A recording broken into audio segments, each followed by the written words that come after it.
Rahayu. Rahayu. Selamat sore pemirsa Dama TV dimanapun Anda berada. Apa kabar semuanya? Hari ini saya berkesempatan untuk menemani Anda di acara Cermin. Dan pada kesempatan kali ini kita akan berbincang-bincang dengan seorang narasumber yang luar biasa mengenai kawruh jiwa dalam kebudayaan Jawa. Siapakah beliau? Kita sapa dulu. Apa kabar Pak Sutrimo Rekso Budoyo? Apa kabar Pak? Ketemu lagi nih kita nih. Kabar baik Bu Sada. Sehat ya, berseri-seri ini ya. Iya. Seger. Ini kita hujan-hujan ya, seger. Iya ini ketemu Pak Sutrimo ini di acara-acara kebudayaan ya, seperti semalam kita udah ketemu sama teman-teman juga ya Pak Trimo, dan akhirnya kita ketemu di sini nih. Iya. Ini ada gelar KRAT itu apa sih Pak? Ini kalau anak-anak muda nggak ngerti ini kerat gitu. Ini apa ini gitu ya Pak? Sebenarnya kan saya malah apa ya, istilahnya dikatakan seneng ya ndak, dikatakan benci ya ndak ya ketika gelar keraton saya itu dicantumkan. Cuman kemarin saya dikirimi pihak Dama TV itu kan dengan nama lengkap ini KRAT Sutuna, akhirnya ya, KRAT itu kan singkatannya Kanjeng Raden Arya Tumenggung. Oke. Nah, saya sebenarnya lebih suka nggak usah Pak, kita lebih familiar, lebih merakyat gitu aja ya. Pak Sutrimo. Pak Sutrimo. Sutrimo artinya Sutrimo apa? Rekso Budoyo, enggak apa-apa ya. Sutrimo itu artinya apa? Oh, kalau kita bicara ini bisa tema sendiri nih, nanti saya minta sama Dama TV. Jadi barangkali temanya nanti Bahasa Jawa soalnya nih. nanti temanya adalah jejuluk Kinarya Suwuk. Apa itu? Nah, jadi nama adalah doa. Oke, karena banyak sekali ya orang sekarang. Saya lihat banyak orang yang memberikan nama itu nama-nama orang Amerika Latin gitu, udah nggak Jawa gitu, mungkin nggak boys gitu ya. Ya oke. Nanti kabar-kabar kita bahas itu ya Pak, bagus, keren tuh ya. Benar. Ternyata nama-nama yang kita lihat deso gitu, tapi ternyata itu mempunyai makna yang doa. Baik, karena kita akan ngomongin tentang kebudayaan Jawa, jadi betapa sangat luas. Ini kalau namanya tadi Kanjeng Raden Arya Tumenggung. Ini kan sebenarnya membawa sebuah tugas kan Pak. Gelar ini kan nggak serta-merta enggak kasih gitu, tapi kan ada tugas ya. Tugasnya apa ini Pak? Waktu itu saya mendapatkan gelar pertama kan KRT itu dari Suwargi PB 12. Setelah itu ditambah lagi pada waktu sudah PP 13 menjadi KRAT.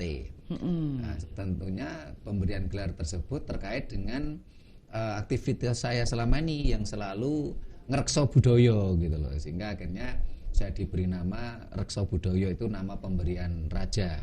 Tapi kalau nama pemberian orang tua saya ya Sutrimo gitu loh.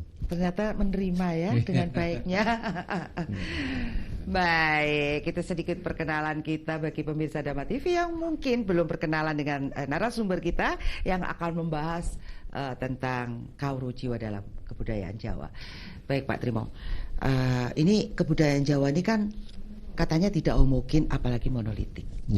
Yang dimaksudkan dengan orang Jawa sesungguhnya adalah suatu konsep konstruksi teoritis dan tidak menunjukkan kepada kelompok atau perorangan tertentu. Ini maksudnya bagaimana Pak?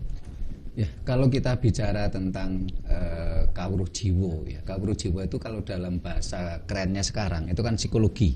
Ilmu jiwa. Ilmu jiwa ya kawruh jiwa, benar. Jadi, nah memang dalam ilmu jiwa, dalam kasanah budaya Jawa itu kita punya tokoh yang cukup legendaris yang bernama Ki Ageng Suryo Mentaram, yang dulu di Malang ini murid-murid beliau itu mendirikan sekolah namanya Jonggring Saloko, itu di Senaputra waktu itu. Ya, itu tokoh kawruh jiwa atau tokoh ilmu jiwa, psikologi Jawa yang terkenal legendaris Ki Ageng Suryo Mentaram.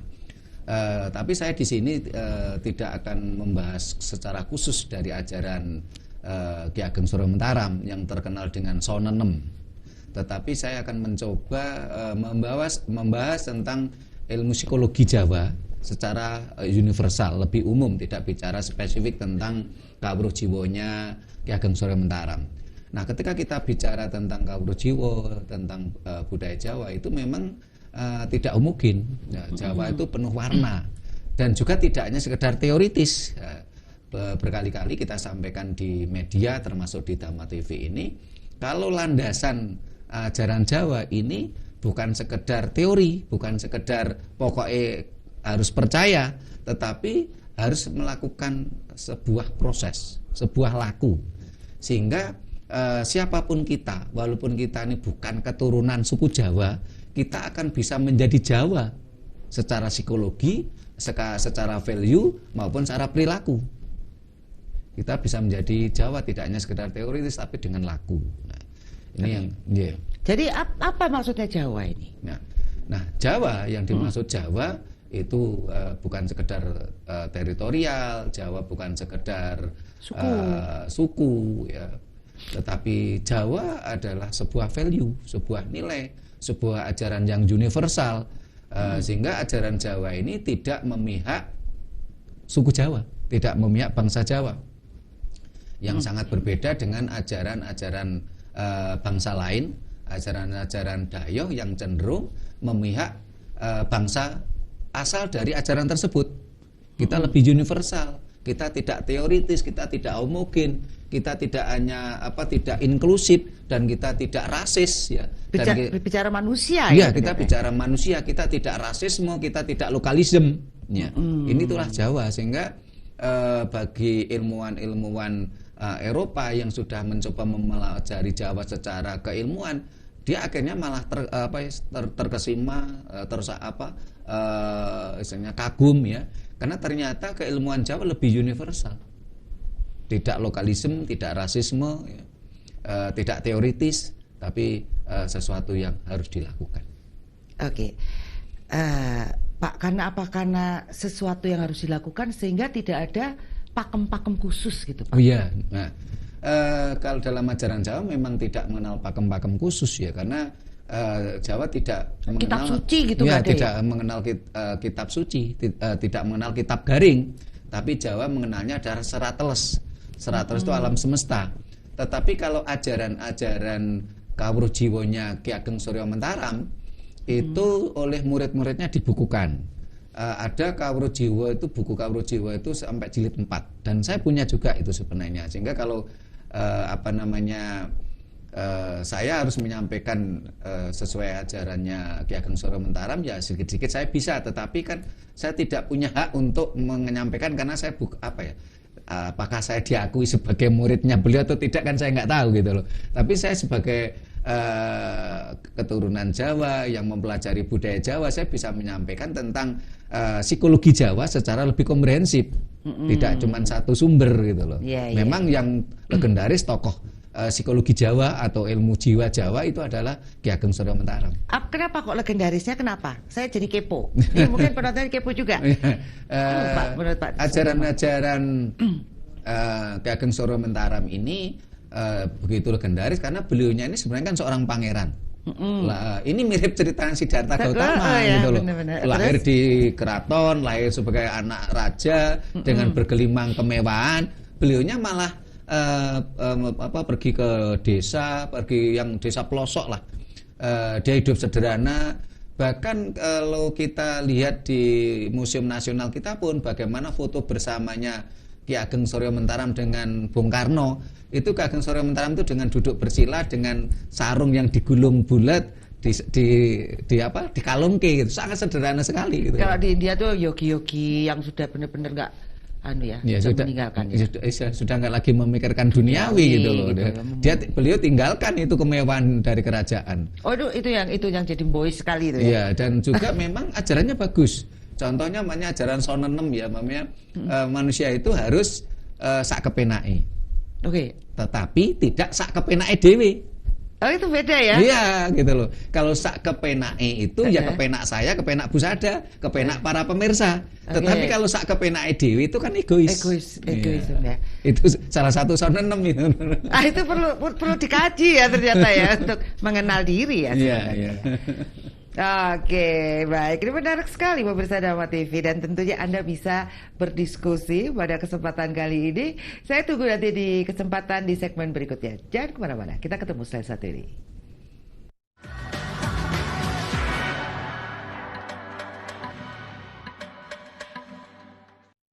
Baik, jadi ini ada salah satu tokoh idolanya Pak Soetrimo juga mestinya ya. Bisa. Soalnya iya. boys ya. Iya. Kita pakai bahasa-bahasa ini ya. Luar biasa memang.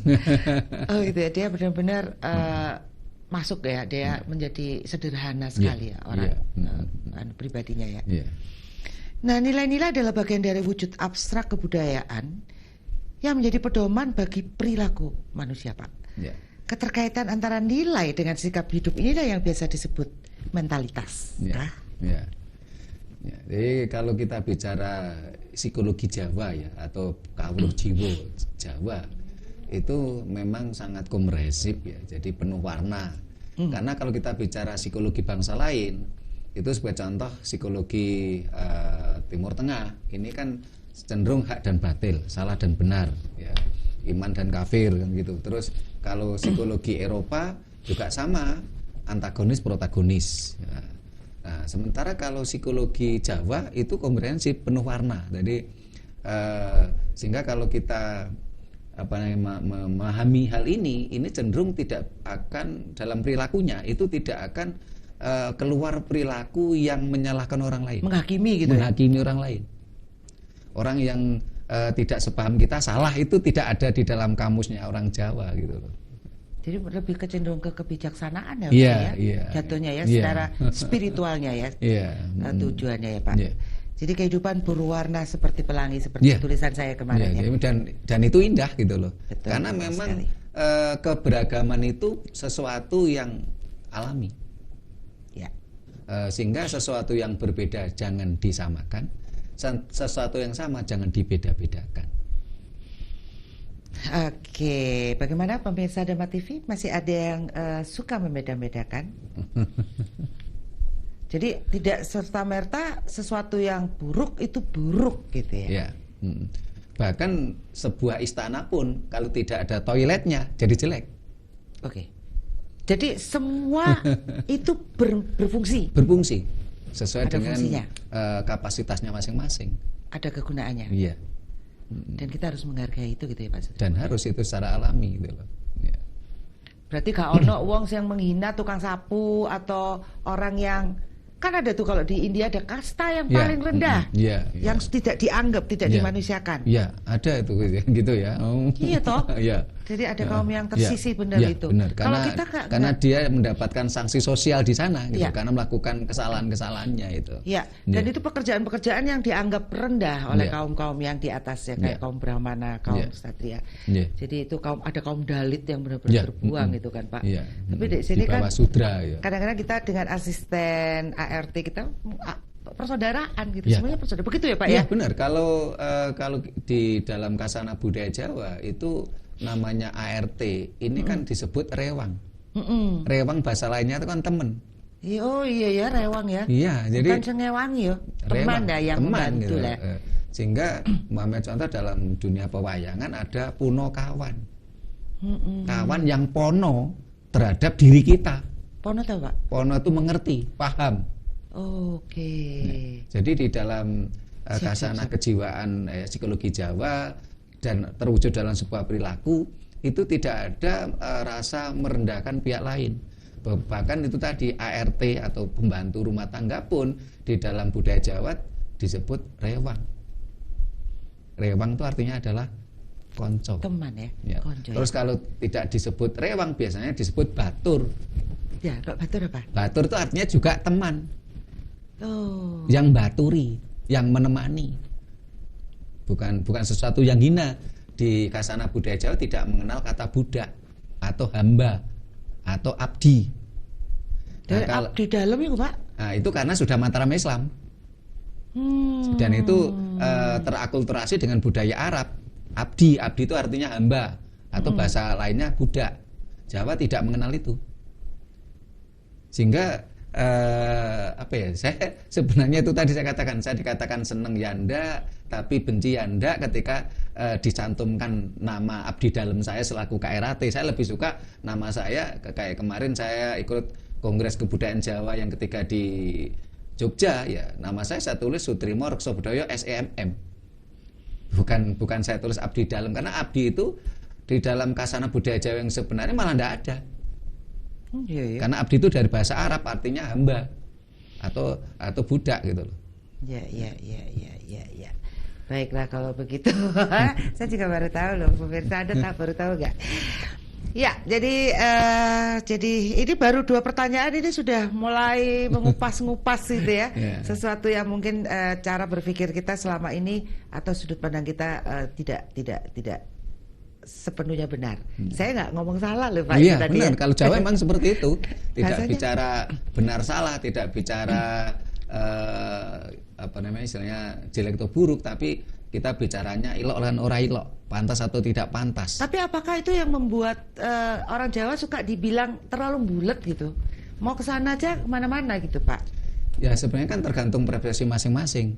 Sekarang kan begini, ketika seseorang itu merasa dengan sebuah rasa enjoy, walaupun taruhlah kita mau ke Surabaya, kita taruhlah lewat lewat Pujon, Jombang. Kalau kita senang kan itu dianggapnya healing, refreshing.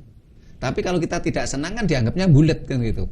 Nah sebenarnya Jawa itu kan karena ilmu jiwanya sudah mateng, tidak menganggap salah dan benar. Karena kalau kita bicara salah dan benar kan terlalu menjustis. Ya. Nah Jawa kan tidak. Kita bicaranya pantas dan tidak pantas, elok dan tidak elok. Sehingga ketika kita mau menyadarkan teman kita kalau perilakunya itu kurang benar, kita tidak langsung kowe salah gitu, tidak gitu loh. Jadi gimana dong Pak? Jadi gimana caranya? Ya, caranya biasanya dengan kata-kata nun sewu, ingkang panjenengan ngendikane wau kinten-kinten napa sampun trep nggih. Iya benar ya gitu. Bahasanya sangat tata krama banget ya Pak. Iya, tapi kalau langsung salah gitu. Apalagi sambil duding gitu ya. Itu bukan karakter Jawa, dan memang saat ini terjadi degradasi budaya Jawa yang luar biasa, sehingga saya sangat prihatin masyarakat kita saat ini sudah tidak Jawa. Sedikit-sedikit langsung berantem, sedikit langsung marah, sedikit langsung demo. Langsung demo ya, tanpa istilahnya tanpa ada sebuah pendewasaan dalam kehidupan kita gitu loh. Ya, pokoknya sing nglakoni iku salah, padahal sebab akibatnya juga belum tahu. Kita langsung ya terlalu ini banget ya. Ya Pak, ini memang krisis ya kita di kesadaran ini. Ya, mudah-mudahan dengan istilahnya programnya Dhamma TV ini kita turut mencerdaskan, mendewasakan masyarakat kita, mengingatkan. Ya. Kita bukan guru, tapi kita mengingatkan masyarakat itu ini loh, jiwa Jawa itu seperti ini loh. Ya. Dan saya yakin itu ada di dalam diri kita masing-masing. Karena itu sejatinya kita gitu. Cuman mungkin ketutup oleh sesuatu gitu. Kita tinggal mungkin ngebuka dikit. Oh iya gitu karena, mungkin ya. Ya, karena bagaimana juga DNA kita adalah DNA Nusantara. Betul. DNA kita bukan DNA Timur Tengah, DNA kita bukan DNA Eropa gitu. Ya, tidak murni itu ya. Tapi mungkin Indonesian itu ada campur-campur. Pasti kita punya Jawa karena juga lahir di sini toh Pak. Makanya saya menanukan diri saya sendiri. Saya dianggap Jawa Pak. Tapi saya merasa memang kita tadi kan saya katakan bahwa Jawa itu kan sebuah value dan ajaran universal benar. Yang tidak memihak bangsa Jawa. Jadi walaupun taruhlah saya ini keturunan suku Jawa, apakah serta otomatis menjadi Jawa? Belum tentu. Nah, yang sementara yang keturunan India, keturunan Cina, ya keturunan Arab, keturunan Eropa, ini kalau mau berproses laku, kelakoni kanthi laku, dia bisa menjadi Jawa. Siap, semangat. Semangat ya Pak. Dan ini mungkin nanti sekitar bulan Januari kita coba untuk berdiskusi membahas hal ini untuk balik nang Jawane ngono mungkin ya. Kira-kira gitu.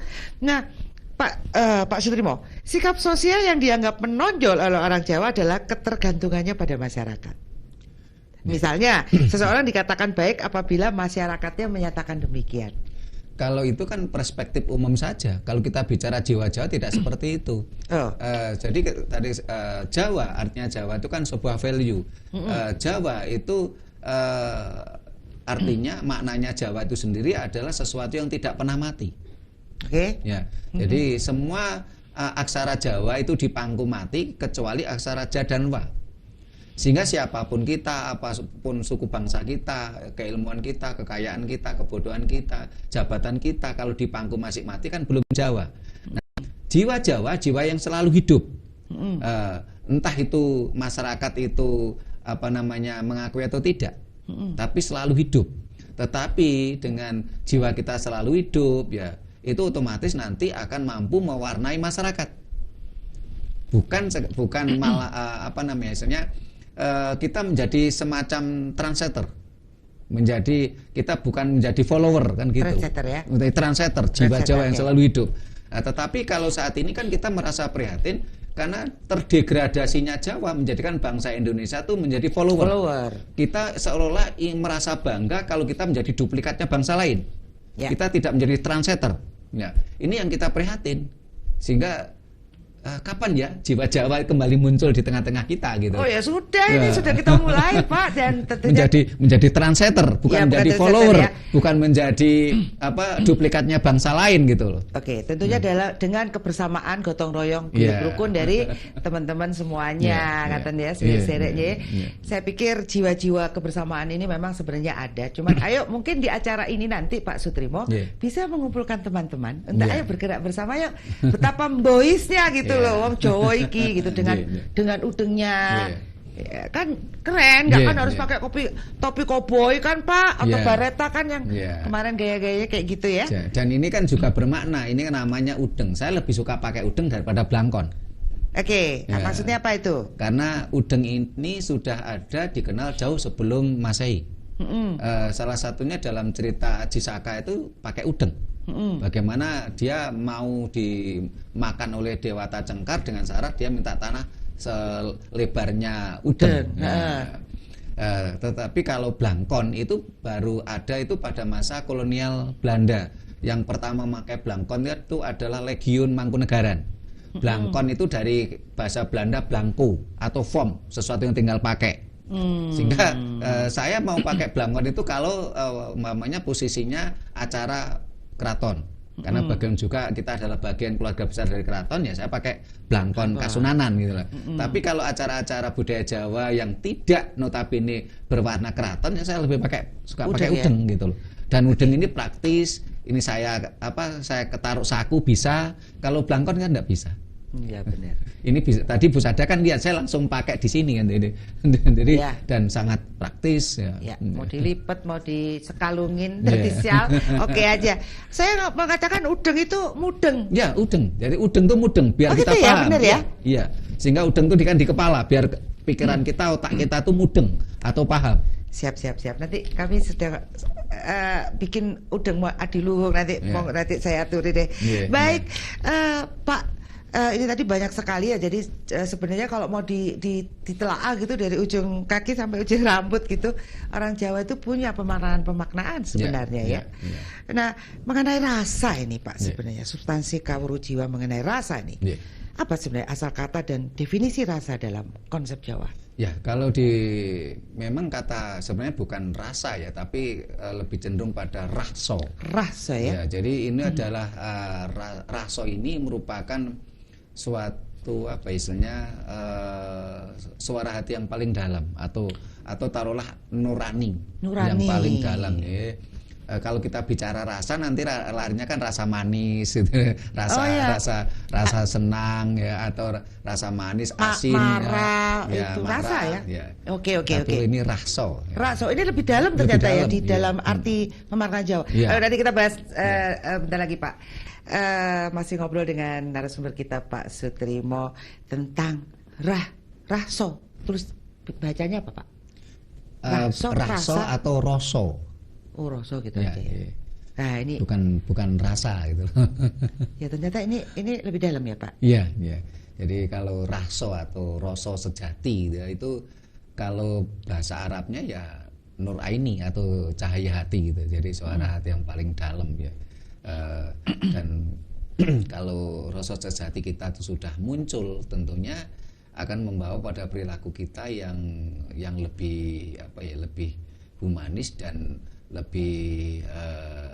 apa istilahnya, ada sebuah harmonisasi dengan alam semesta. Oke, itu sejatinya kita. Ya, sehingga ketika dia berbuat apapun dia tutur katanya lembut, ya, tidak kalau dalam bahasanya Pak Jokowi itu yen banter ojo nglancangi, yen landep ojo natoni, kan seperti itu gitu. Itu udah bicara rasa gitu, udah bicara rasa. Ya, itu hanya bisa dikenali oleh siapa yang sudah sampai di situ. Ya, Saya rasa seperti itu ya Pak ya. Ya, karena kalau belum sampai di situ, itu seringkali kan kadang-kadang kita bicara kita tidak terkontrol dan kita tidak sadar kalau apa yang kita katakan tadi sudah menyakiti orang lain. Bagaimana meningkatkan atau mengembangkan rasa untuk mencapai tingkat yang lebih tinggi? Lebih tinggi apa lebih dalam gitu ya?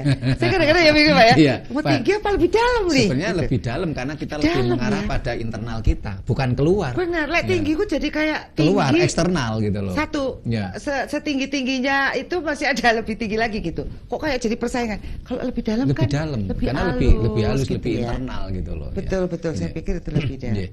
Nah, gimana Pak? Nah, kalau kita ingin mempelajari diri kita lebih dalam, ya tentunya harus kita banyak hal yang harus kita lakukan ya. Misalnya kita harus banyak merenung ya. Otomatis kalau renungan Jawa ya kita semadi ya. Menyediakan waktu itu harus ya? Iya, setiap tentu, hari ya? Setiap hari. Pada saat-saat tertentu itu untuk mengangkat atau mengungkapkan atau memunculkan rasa sejati kita gitu loh. Nah, di situ nanti akan munculnya rasa sejati maupun akan munculnya sukmo sejati gitu loh. Atau sang guru sejati kita gitu akan muncul di situ ketika dengan kita melakukan perenungan yang sepertinya semedi. Nah, selain itu kita juga harus ada pengendalian diri kita. Nah, untuk dalam pengendalian diri kita tentunya harus dengan puasa, tetapi tidak dengan siam. Karena antara puasa dan siam itu beda gitu loh. Ini yang masyarakat banyak pun tidak paham kalau antara siam dan puasa itu berbeda gitu loh. Nah, bedanya apa Pak? Kalau siam itu kan memang dari bahasa Arab maupun bahasa Ibrani, dari kata sawama. Siam atau saum itu dari kata sawama. Artinya apa? Itu adalah menahan. Sehingga dalam konsep Islam itu siam itu adalah menahan lapar dan haus dari fajar sampai matahari terbenam. Tetapi kalau puasa ini dari bahasa Jawa kuno ataupun dari bahasa Sanskerta upa dan wasa. Artinya apa? Pengendalian dan menyeimbangkan. Karena kalau taruhlah yang kita konsumsi ini sesuatu yang mengandung nitrogen, ya kita sulit untuk mengendalikan emosi kita. Nah, sehingga disitulah kita perlunya puasa. Bukan hanya sekedar menahan, tapi kita menyeimbangkan dan mengendalikan asupan-asupan makanan dalam tubuh kita. Yang mengandung itu tadi ya? Ya. Berarti harus ada ilmunya dong di sini. Iya. Jadi, belajar mana ya? Jadi barangkali nanti bisa bahasan tersendiri ya. Iya, benar-benar. Kalau di channel YouTube saya sudah saya bahas dengan judul kalau Anda siam jangan ngaku puasa. Oke, channelnya apa Pak? Mungkin pemirsa ingin tahu. Raket Prasaja TV. Oke, bisa berkunjung di sana ya? Bisa kunjung di situ, bisa disimak. Kita jabarkan perbedaan antara siam dan puasa. Bukan kita memprovokasi untuk memperuncing perbedaan atau konflik, enggak. Tapi kita menyampaikan kebenaran kok. Memang beda antara siam dan puasa itu memang beda. Ya, gitu. Ya benar. Nah, kita menyampaikan kebenaran, bukan kita memperuncing atau memancing konflik gitu loh. Ya. Mungkin yang biasanya kemarin siam sekarang harus ningkat jadi puasa. Gitu kan? Iya. Latihannya di siam gitu ya. Nanti puasa. Oh, ternyata nggak sama ya gitu kan. Atau barangkali nggak bisa seperti itu Bu Sada, karena gimana juga siam itu kan syarat Islam lah. Nah, puasa kan bukan. Oke. Nah, jadi kalau landasan Islam kan jelas Al-Baqarah 183. Nah, kalau puasa itu apa berarti? Puasa itu kan ajaran Jawa. Apa yang dilakukan pada saat puasa? Pada puasa itu yaitu tadi pengendalian dan menyeimbangkan 4 anasir alam dalam tubuh kita. Oke, jadi termasuk asupan-asupan yang kita konsumsi. Oh, jadi tidak harus Tidak harus menahan, tapi mengendalikan. Oh, jadi gimana Pak? Ini kan ini ada ilmunya Pak, gitu. Misalnya nih, ini saya suka makan jeroan misalnya. Jeroan itu termasuk baru makanan loh ini ya. Itu termasuk nitrogen jeroan itu. Oh. Jeroan, daging, Nggak tahu terus bayam, kalau sayur itu bayam, kubis itu termasuk nitrogen. Terus kalau kelebihan nitrogen apa yang terjadi? Darah tinggi, hipertensi, Wah, asam urat. Ini yang kita nggak tahu, Pak. Kita Ya. makan aja udah semuanya ya. Iya kan, Pak? Iya. Oke, jadi ini lebih dalam lagi mengandung keseimbangan. Iya. Keseimbangan dan mengendalikan, sehingga kalau nanti asupan yang kita makan, ya, yang kita konsumsi, ataupun elemen-elemen material yang dalam tubuh kita itu sudah seimbang, ya tentunya akan muncullah rasa sejati kita tadi. Kita tidak mudah marah, ya, kita tidak egois, ya, kita tidak gampang emosi, kita tidak mudah baper, ya, kita akhirnya dalam bahasa lain itu ora gumunan, gimiranan, kagetan. Iya. Itu ternyata dari apa juga yang dimasukkan di mulut Iya, juga ya. iya. Wah, keren ini, Pak. Ini bisa jadi satu ini sendiri ya. Iya, Sudah ada ya di channelnya Bapak? Ada. Apa itu judulnya? Kalau yang terkait itu ada beberapa bahasan ya, mamanya puasa Jawa itu ada season 1, season 2, terus ada yang judulnya orang Indonesia banyak yang tidak puasa. Ya, memang faktanya seperti itu. Iya. Kalau orang Islam siam ya kan beda puasa. Jadi orang Indonesia banyak yang nggak puasa gitu loh. Siap juga enggak. Terus yang berjudul lagi itu tadi, kalau Anda siam jangan ngaku puasa. Oh gitu ya, lucu-lucu ya. Apa ya bedanya gitu ya? Berarti memang tidak harus yang menahan lapar itu ya. Berarti kalau puasa ya, bisa jadi saya hanya akan mengurangi yang nitrogen gitu. Lihat dari kebutuhan kita, lihat dari kondisi tubuh kita, dan setiap manusia tidak sama. Jadi punya tujuannya apa? Keseimbangan. Keseimbangan. Jadi kalau seimbang pasti sehat. Kalau sehat pasti kita bisa untuk menahan emosi, menahan diri, pengendalian jiwa itu pasti bisa gitu loh. Karena walaupun kelihatan kita sehat, tapi kalau kita hipertensi ya kita sulit untuk untuk gitu ya, cepat ngamuk ya, sensitif ya. Oke, jadi itu ya Pak, bedanya siam dan puasa. Saya pikir yang biasa siam selama ini mungkin harus lebih memahami tentang puasa ya, itu gunanya ilmu lah Pak. Iya toh Pak. Jadi nggak sekedar siam gitu, maksudnya ayo lo ditingkatkan gitu pengetahuannya dengan melihat channelnya Pak Sutrimon gitu Pak. Oke, baik. Terus bagaimana? Apakah rasa ini tempatnya berada dalam gagasan atau pikiran Pak? Tidak dua-duanya.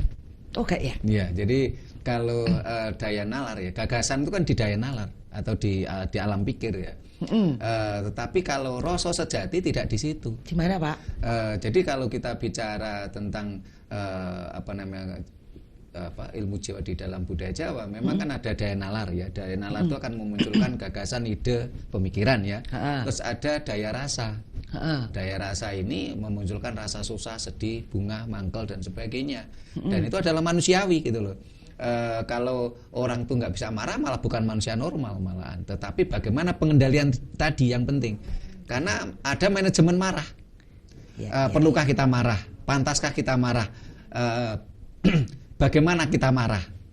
Karena kalau di dalam budaya Jawa itu ada istilah eseme priyayi bengoke kawula. Nah, ini itu sembal presiden, eseme priyayi. Ya Pak, terus gitu ya. Kok ada lucu ya? Eseme priyayi bengoke kawula. Ini maksudnya apa Pak? Ya itu tadi itu namanya manajemen marah. Manajemen jiwa kita gitu loh. Jadi kalau seorang priayi itu entah itu suka atau benci atau marah, dia tersenyum, mesem. Tapi kalau namanya kawula ya, ini kalau seneng ya teriak-teriak, ya. Kalau benci ya mencaci maki, teriak juga. Teriak juga. Itu tadi istilahnya eseme priayi bengoke kawula, karena pengendalian dirinya belum gitu loh.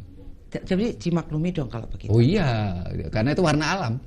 Dan Jawa tidak pernah mengatakan itu salah dan benar gitu. Cuman elok atau ora elok gitu. Ya, oke. Bisa dimengerti pemirsa Dharma TV? Kayaknya udah ngerti semua, udah nggak ada yang perlu telepon nih. Baik. Oke. Jadi itu tadi ya Pak ya. Jadi adanya dirasa nih ya, bukan di gagasan dan pikiran. Jelas adakah macam dan hierarki rasa Pak?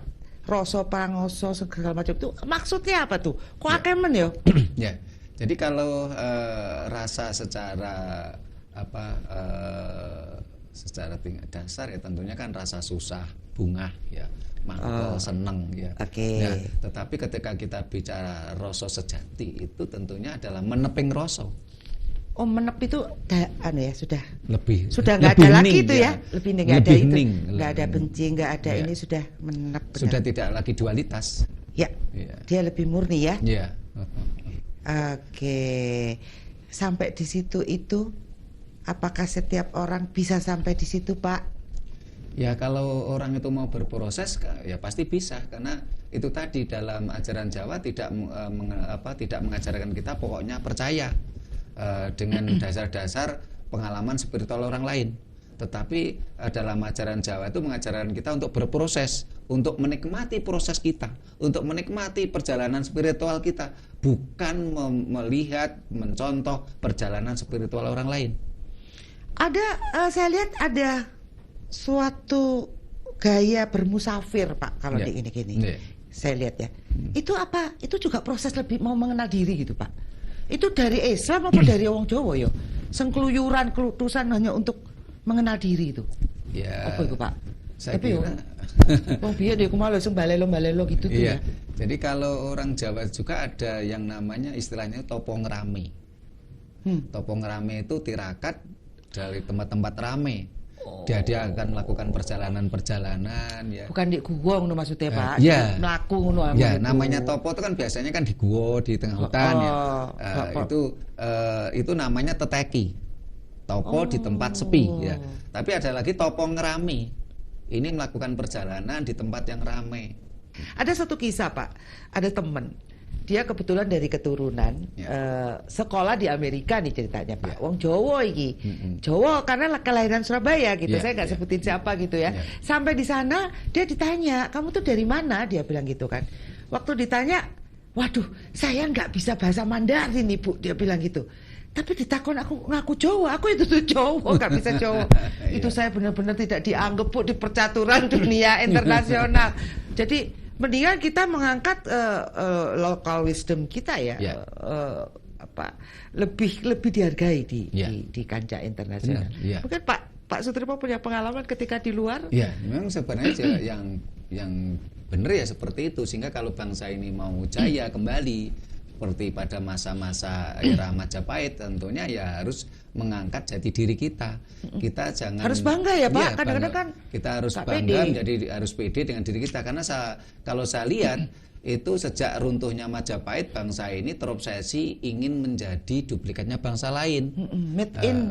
Nah, ini yang jadi kita akhirnya ya kebingungan sendiri. Jadi ketika di kancah internasional kita ditanya soal Jawa, kita nggak ngerti Jawa.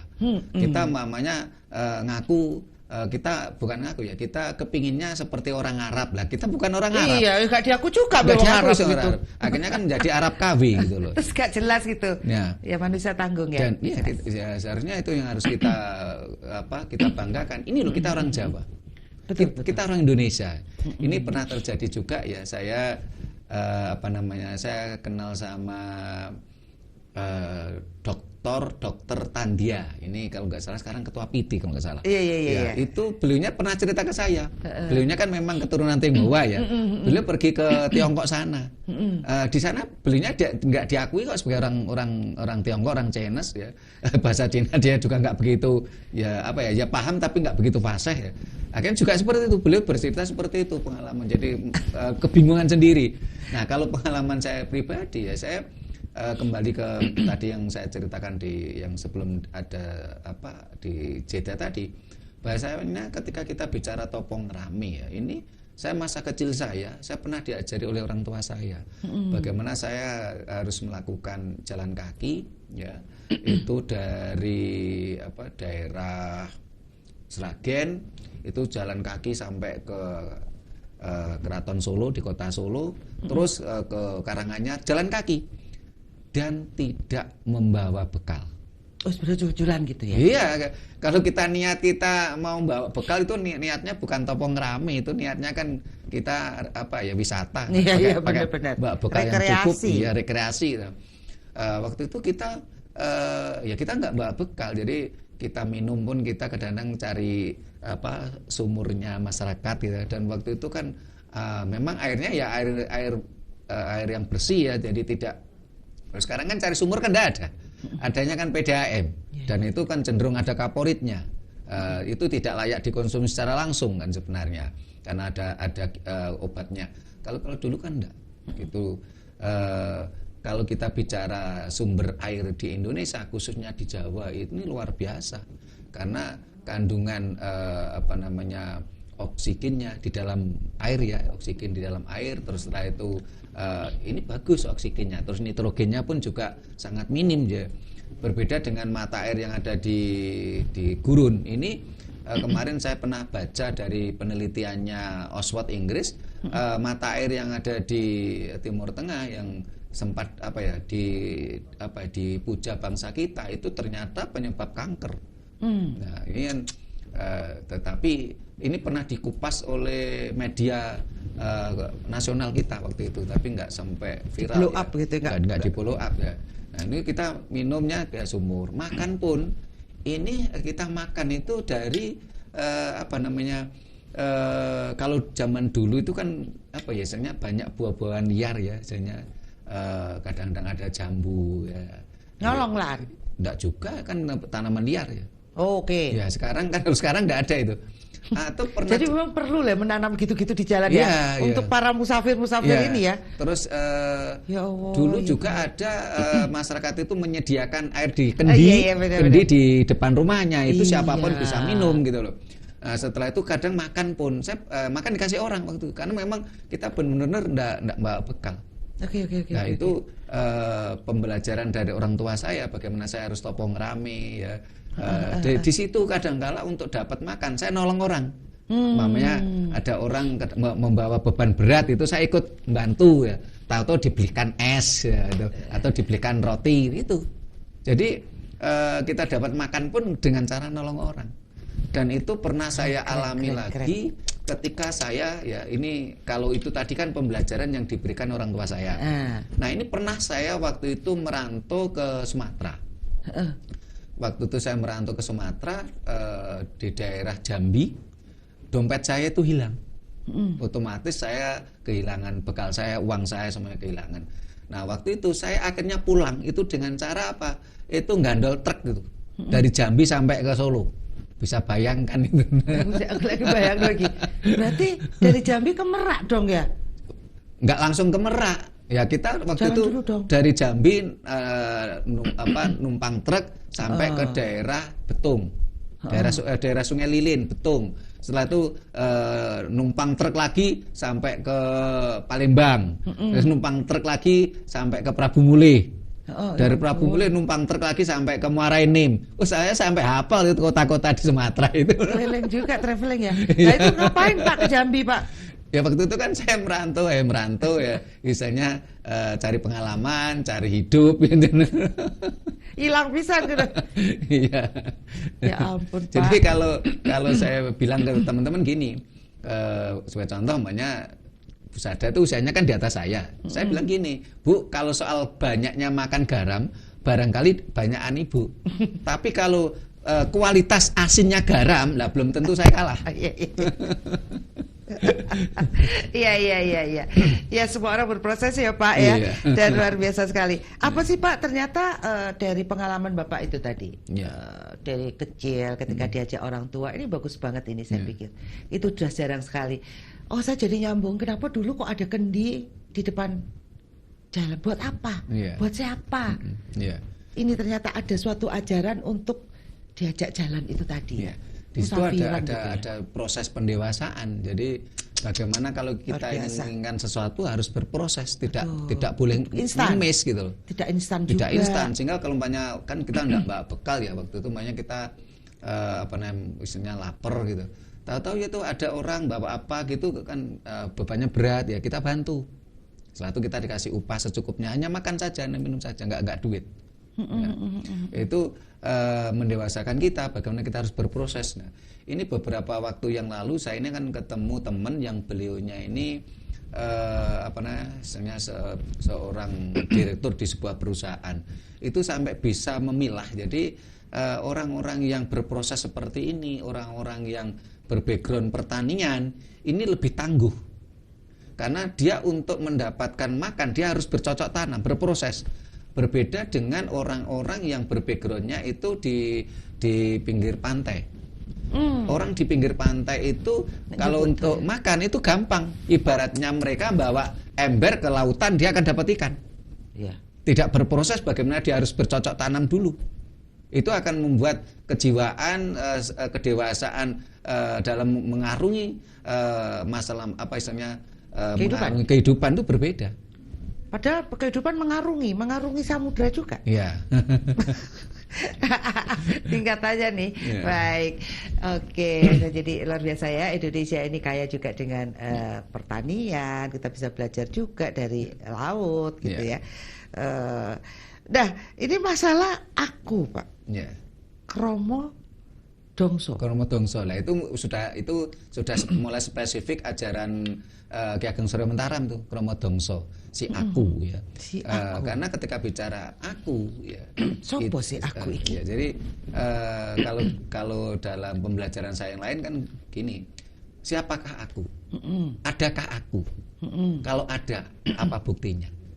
Ya, ini kalau pembelajaran saya. Tapi kalau bicara Kromo Dongso barangkali berbeda ya. Jadi karena saya memang juga bukan murid langsung dari Ki Ageng Surya Mentaram ya, saya lebih cenderung bicara tadi saya katakan saya agak pembelajaran dari kawruh ilmu psikologi Jawa yang saya pelajari dari berbagai sumber gitu. Jadi ketika bicara aku ya, aku ini ada enggak?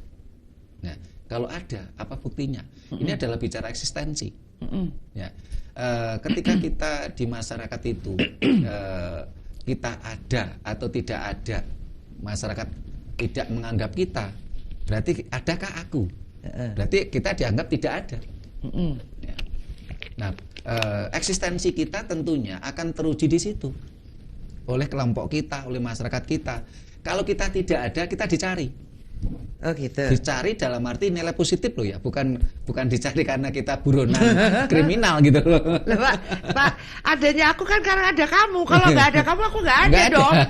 Jadi itu berarti memang itu keterkaitan ya. Keterkaitan karena itu ajaran Jawa. Ya. Jadi ajaran Jawa itu tadi kan tadi sempat saya sampaikan bahwa semua itu harus sak kepenake. Tapi bukan sak kepenake dhewe. Jadi dalam artian sak kepenak itu kepenak saya, kepenak orang lain. Sehingga disitulah aku gitu loh. Nah, sehingga kita harus bermanfaat untuk orang lain, untuk sebuah eksistensi. Kalau kita tidak bermanfaat untuk orang lain ya kita berarti kan kita tidak ada. Kita dianggap tidak ada eksistensi kita. Dan disitulah yang namanya keakuan yang sangat tinggi. Ego kita tinggi. Karena kesadaran ya, Pak ya. Jadi supaya kita bisa sebuah pengendalian aku gitu loh. Tentang aku ini tadi, Pak. Ya. Aku kesadaran mengendalikan aku mengendalikan ini agak bingung saya. Ya, kalau kita bicara sang aku itu kan ada tahapannya ya. Kalau kita bicara keakuan ya, atau kalau bahasa lain egoisme ya. Tentunya itu adalah aku dalam arti sebuah perilaku yang negatif tentunya, karena sebagai baiknya yang egois tentunya pasti ada yang disakiti, ada yang dirugikan kan begitu. Nah, bagaimana sang ego tadi atau sang aku tadi menjadi Jawa atau menjadi jiwa Jawa ya, jiwa yang hidup tadi, yang selalu hidup ya, tidak pernah mati dan selalu tidak mematikan orang lain, tidak merugikan orang lain, tidak menyakiti orang lain kan begitu. Sehingga jiwanya menjadi jiwa Jawa, menjadi kalau bahasa lain, kalau yang pernah saya pelajari namanya super ego, bukan sekedar ego kan gitu. Karena yang jelas itu manusia pertama kan punya ego atau punya aku. Nah, ketika negatif kan menjadi keakuan atau egoisme. Nah, ketika sang aku ini menjadi terjernihkan, itu kan menjadi sang jiwa Jawa, aku Jawa ya. Jadinya bukan aku suku Jawa, jadi aku Jawa. Jiwa Jawa, jiwa yang selalu hidup, jiwa yang selalu misalnya sesuatu yang hidup itu kan selalu bercahaya, selalu spirit ya. Karena ketika bicara tentang jiwa Jawa, otomatis kan akan bicara juga spirit Jawa. Spirit itu adalah jiwa, dan spirit juga adalah spiritus. Spiritus adalah cahaya. Kita menjadikan jiwa kita bercahaya, selalu hidup dan menghidupi diri kita dan orang lain. Urip iku urup, Ya, istilah-istilah itu muncul akhirnya ya. Muncul itu urip adalah urup, itu adalah bahasa lainnya dari yang saya sampaikan tadi. Ya. Oke, berarti aku ini tadi super ego ini sudah melampaui dualitas tadi ya? Iya, sudah melampaui dualitas, itulah jiwa Jawa. Ya. Baik. Ya, ini pengenalan diri, ini psikologi Jawa ya. Psikologi Jawa. Ya.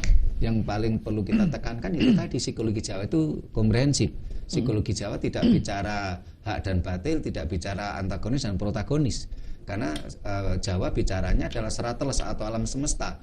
Sehingga tadi dikatakan bahasanya istana semegah apapun kalau nggak ada toiletnya jelek. Secantik-cantiknya busada itu pasti non saya gembol tai gitu loh. Yeah. Kalau nggak gembol tai bukan busada, tapi swargi busada gitu loh. Swargi ya. Oke. Yeah. Pak, konsep aku ini dibentuk dari interaksinya dengan lingkungan luar. Yeah. Ataukah kenyataan atau lingkungan dari kasunyatan dari dalam? Ya, konsep aku itu memang muncul dari diri kita. Oh, memang sudah ada dia. Sudah ada. Saya contoh gini, umpamanya kita foto bareng. Setelah foto jadi, yang pasti kita cari kan wajah kita duluan. Iya. Itu ngecek kan gitu ya, ngecek. Foto sing ndi gitu. Foto sing ndi kena gitu. Itu kan sudah aku itu. Itu muncul secara alami. Okay. Cuman selanjutnya kan bagaimana kita mengendalikan aku tadi supaya tidak menjadi keakuan atau egoisme. Lebay gitu, berlebihan di antara yang sekian gitu. Sehingga aku tadi supaya semakin hari semakin terjernihkan untuk menjadi sang jiwa Jawa. Jiwa yang selalu urup tadi, yang selalu hidup ya, selalu bercahaya, memberikan manfaat untuk diri kita dan orang lain. Oke, jadi sebenarnya keakuan ya, yang egoisme itu ketika kita tiadakan itu justru kita menjadi lebih besar ya? Iya, lebih besar. Ya. Bukannya hilang ya akhirnya kita ya, tapi menjadi lebih percaya, menjadi kehakikat cahaya kita Pak, berarti Pak. Yang selalu memberi itu tadi Pak. Udah nggak ada untuk aku ya. Dia karena kalau kita ketika kita memberi, kita pun akan mendapatkan lebih banyak. Betul. Kalau kita ngurusi orang banyak, kita pun akan diurusi oleh orang banyak. Itu sudah hukum alam. Nandur. Iya, nandur mundur. Iya. Oke, begitu ya. Aduh, senangnya kayaknya sudah ketemu nih jawabannya di kepala saya. Pak, apa benar dalam diri manusia ada dua kau? Yakni aku tak tetap dan aku tetap. Aku tak tetap ini menghadirkan diri sesuai dengan keinginan-keinginannya. Dan aku tetap adalah aku universal yang telah bebas dari catatan-catatannya sendiri, bahkan bisa mengawasi dirinya sendiri. Waduh, pertanyaannya jawabannya dijawab Dewi. Itu kan sudah kita jelaskan tadi kan. Jadi pembagian aku tadi kan. Coba lebih jelas lagi Pak. Jadi sudah kita jelaskan tadi bahasanya aku. Ada dua kau tadi. Ya. Dua kau, dua aku dong ya. Maksudnya ya. Iya. Aku itu muncul dari diri kita sendiri. Itu secara alami gitu loh, sehingga sejati itu berarti ya. Sejati ini aku. Yang ketutup egoisme. Kalau itu aku secara alami gitu loh, sehingga aku secara alami tadi tentunya itu tadi sebagai contoh adalah pembuktiannya adalah ketika kita foto bareng tadi ya, pasti ketika jadi kita akan mencari mana foto aku, ini adalah aku. Dan juga umpamanya selalu keinginan ingin ingin diperhatikan orang. Ini kan adalah ya ingin dipuji, dengan berbuat baik. Itu pasti loh. Itu aku gitu loh. Itu aku ya. Itu aku. Tetapi belum aku dalam artian sang rasa sejati atau sang jiwa Jawa tadi yang sudah jernih tadi gitu loh. Karena kalau kita sudah jernih tadi, enggak butuh itu. Enggak butuh itu. Karena kita sudah percaya, tentunya malah orang akan mencari kita karena membutuhkan cahaya kita. Ya, kita tidak perlu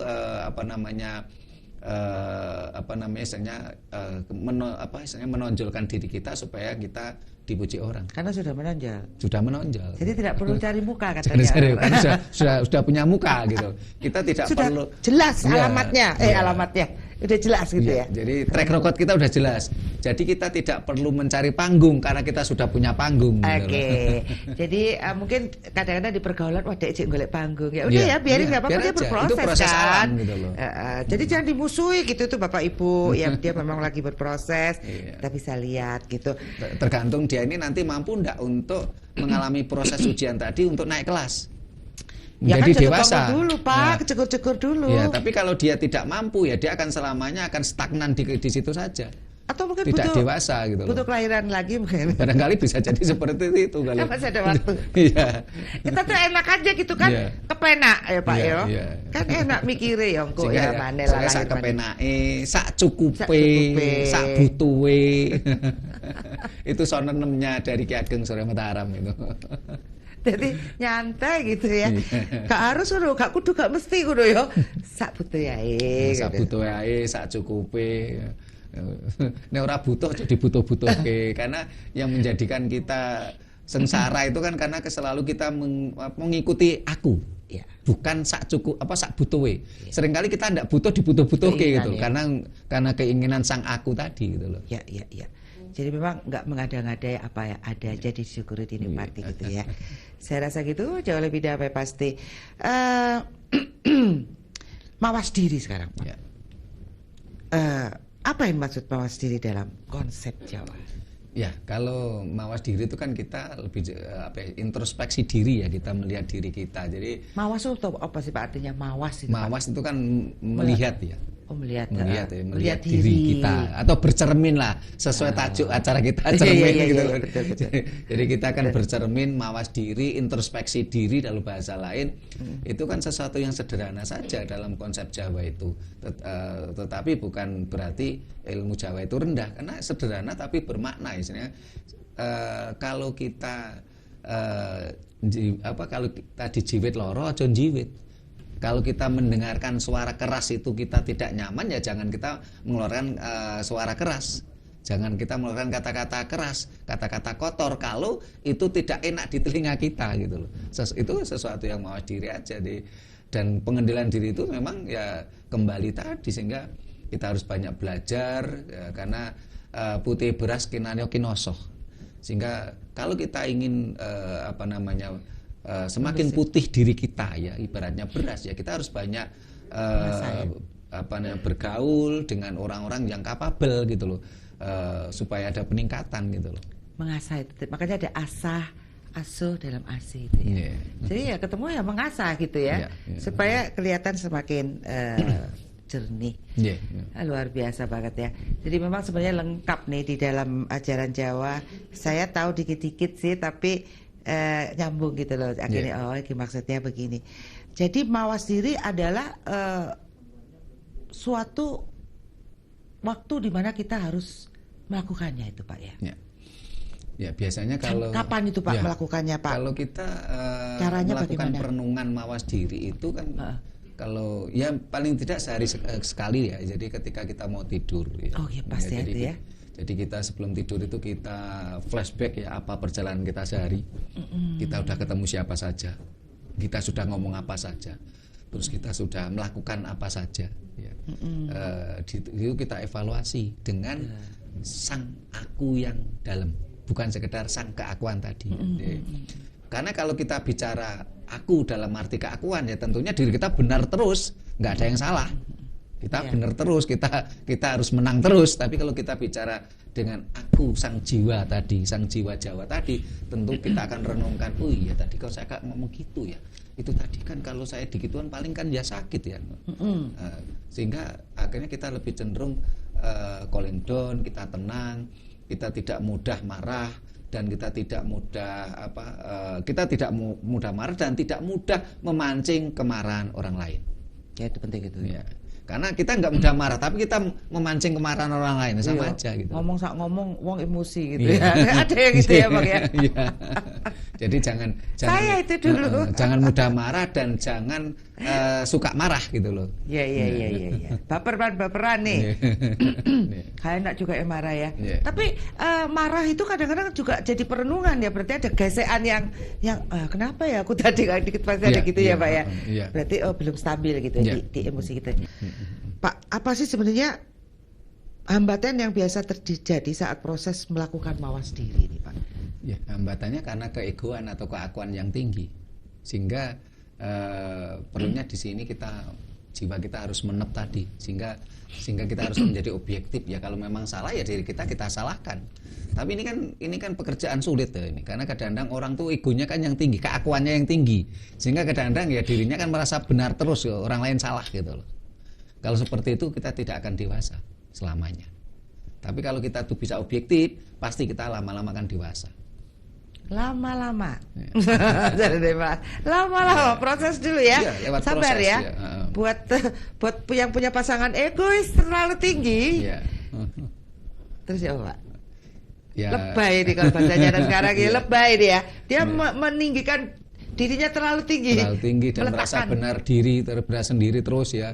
Orang lain salah ya, itu kan itu ya apa namanya, dia lama berprosesnya akan lama untuk jadi dewasa.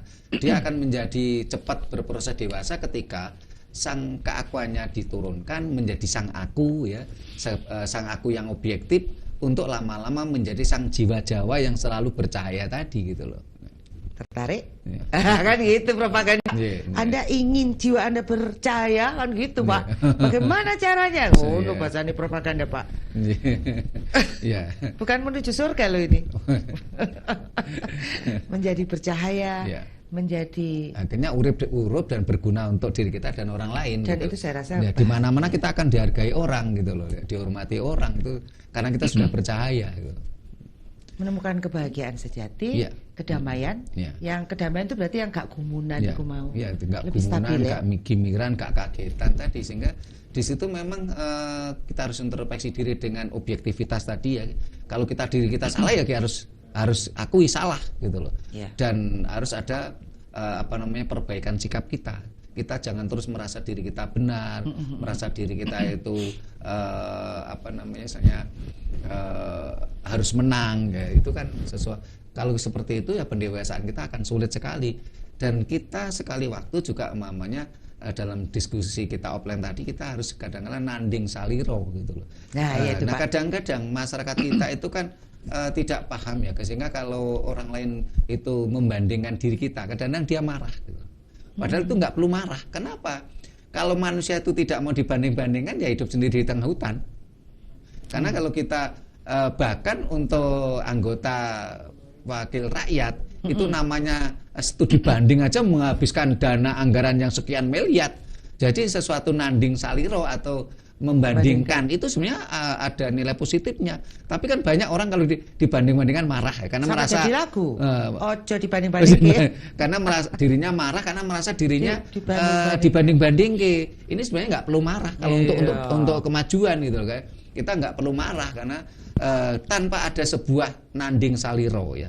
Saliro itu kan awak ya. Nanding ya kita ditandingkan tubuh kita, diri kita dibandingkan dengan orang lain. Supaya apa? Supaya ada kemajuan. Supaya menjadi lebih baik. Bercermin ya. Bisa bercermin. Bahkan ilmu ini saja kalau untuk wakil rakyat kita, anggarannya miliaran loh, bahkan triliunan loh. Loh kalau kita dibandingkan orang, kalau menurut saya ya kita seneng. Walaupun itu terasa menyakitkan. Karena memang jamu itu pahit, tapi menyehatkan. Tapi pujian itu ibaratnya adalah sirup, manis, tapi bisa berakibat fatal. Oke. Saya enak sempas saya, Guru. Terus gak butuh pujian, gak butuh hinaan, cacian, bukan gak butuh ya, sudah flat lah, sudah stabil lah, itu sampai satu sehingga saat akhirnya kan ya. Setelah itu kan akhirnya kan menjadi bisa mulat sariro. Nah itu Pak. Mulat sariro itu apa Pak? Jadi nanding saliro, setelah itu ngukur sariro, ngukur sariro, tepo sariro, kan tepo sliro, ya. Oh tepo sliro ya. Mawas diri, dan mulat sariro. Mulat sariro itu apa? Mulat sariro itu adalah kita melihat ya diri kita. Jadi Iku sedih golek-golek saja nih. Siapakah? Pertanyaan tadi tuh. Siapakah aku gitu ya? Jadi kalau nanding saliro, setelah itu kan tepos liro. Ya. Jadi kalau tadi kalau kita dengar suara keras kita tidak nyaman, ya kita jangan bicara keras. Kalau orang bicara tajam pada diri kita itu kita tidak nyaman, ya kita jangan bicara tajam pada orang lain. Kalau kita senang dihormati orang, ya kita harus menghormati orang lain. Kalau ini kan tepos liro. Nah setelah itu kan, setelah itu kita kalau mawas diri itu kan sesuatu yang tadi introspeksi diri tadi. Nah sehingga lama-lama kalau kita sudah menjadi dewasa, kita menjadi mulat sariro. Kita melihat diri kita. Sehingga ketika kita mulat sariro, otomatis kan kita sudah tahu capability diri kita sendiri tanpa harus sehingga perilaku kita menjadi perilaku yang hidup, perilaku kita yang Jawa gitu. Karena tidak perlu memaksakan kehendak kita, tidak perlu memaksakan keinginan kita pada orang lain.